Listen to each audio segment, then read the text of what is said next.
Grand Cathay is pretty cool. They'll probably have a DLC coming out soon if CA's normal release schedule is what it is, so... I've heard a lot of rumors, not from them, but from the community, that it has to be like the Monkey King DLC, which sounds like they'll have some pretty fun rush units if that is a true rumor. Aside from that, their campaign currently is pretty good, if not very diverse. You can see both of them are on the same region of the map, so you're going to fight roughly the same opponents you would usually fight. Some Skaven, some Chaos, some Ogres, maybe some Dark Elves, otherwise you're in your own corner of the world. It is a pretty fun campaign at this moment. Definitely empire building.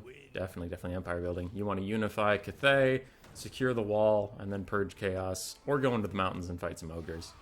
It's fun. There's also a unique trade mechanic that has another sort of Dungeons & Dragons-esque outlet to it, where you get a bunch of decisions on the road, like, you meet a traveler, do you give him 500 coin for the secret passage that'll help you? Or do you kill him? And then, like, it could turn out he's a nice old man, and if you kill him, you're a bad person.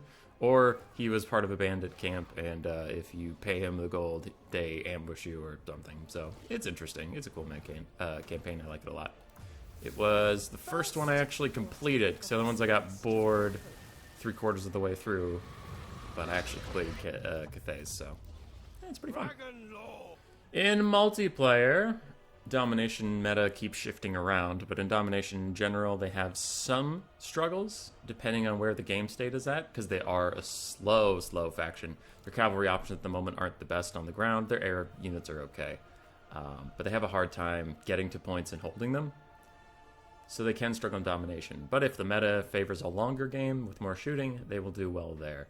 In land battles, Cathay is currently S tier because of some issues they are currently having in Domination. Their infantry have gotten a lot of buffs. So Jade Warriors, with all the buffs in a box formation, can get some pretty ridiculous stats with Battle Harmony, Defensive Stance, and Formation Attack all piled up. Jade Warriors can hold with the best of them. Peasant Long Spears also perform better than any other low-tier spear unit in the entire game.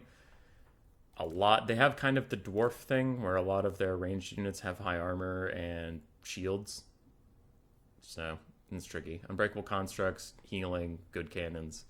Cathay can be a bit of a problem in land battles. The problem with them is that they tend to box. So if you're playing Cathay and you want to win, you need to keep your formation tight. As non-exciting as that is, the entire roster incentivizes you to do so. If you keep melee units next to ranged units, you get tons of melee stats and leadership, making them quite hard to break, and your ranged units get some better stats with leadership, reload skill, and speed. So you're heavily incentivized to box with your formation, which kind of sucks. Another thing that makes you incentivized to box is your ground cavalry is not very good. Jade Lancers are one of the worst mid-tier cavalry in the game. They serve the purpose of mid-tier cavalry. They're not a garbage unit, but compared to other mid-tier cavalry, they are lacking a bit. Largely because they're paying for this Battle Harmony of Yang, which when the roster has 0 skirmish cav, they're almost never going to be by a ranged unit out in the middle of the field. So if they take a fight away from the box, they lose a bunch of melee stats that they're paying for, which is why they're considered so bad.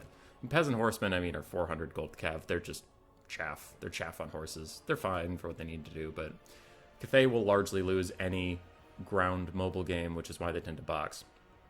They are deadly in the air. Long Marauders are some of the best air cav in the entire game. They'll trade extremely effectively. They also have some aerial lords and Miao Ying and Zhao Ming that can support. And they also have the flying war balloons. They have a pretty solid air core to keep themselves safe. Have good Winds of Magic mixes with their own yin and yang lores, plus a bunch of Lore of Metal stuff and Lore of Heavens, and a little bit of Lore of Life and Miao Ying. Very diverse magic roster. Not so diverse ground roster, but what it does honestly too well, and it can be a bit of a bitch to fight. So if you're playing Cathay, keep the formations tight, unfortunately, and spam a bunch of these extremely cost-effective infantry. Yes. If you're fighting against Cathay, oh boy, rushing them is difficult. They do have a hard time dealing with chariots if you have effective chariots on your roster. If you have weak chariots, then I wouldn't bother. It is very hard to get infantry that'll slap through Jade Warriors. Very hard. You need armor piercing and offensive. So that can be tricky. The best way to deal with Cathay is outshooting them.